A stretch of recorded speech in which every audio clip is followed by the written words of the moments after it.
but I did an interview on the project and after our court case.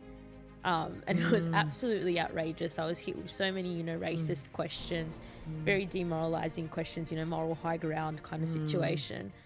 And then 2 days later, Alex Rifshin, who's the head of the Executive Council of the Australian Jury, is on the project. And, they're basically holding his hand, saying, I'm so sorry for, everything, and just really hyping him up. But the difference between us and him, who's a pro-Israel advocate, is when he's actually asked about the numbers, for example, he says, although the level of Palestinians who have been murdered, he contests those numbers because he says they're Hamas figures, or he says actually there have been 20,000. He's actually said this. He said there were 20,000 or so combatants killed, and he's unchallenged a lot of the time, and that he has been challenged on some occasions, but he's unchallenged a lot of the time in that.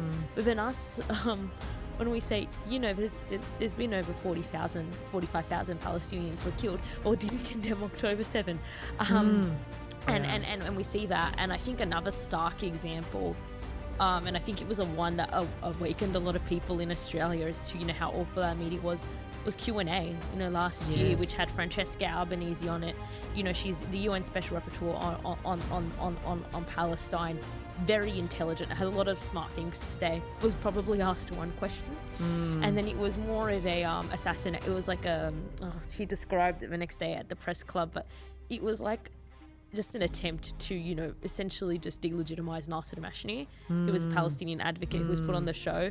He was just grilled about so many things that were irrelevant to the questions on air.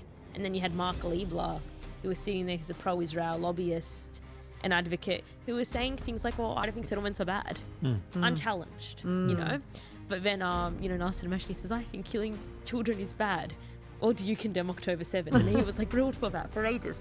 So I think, but they're exposing themselves by behaving that way. And we're constantly the ones who are being challenged on air, on news, and everything. And it really just shows how far they're willing to go to protect Israel's right to commit a genocide.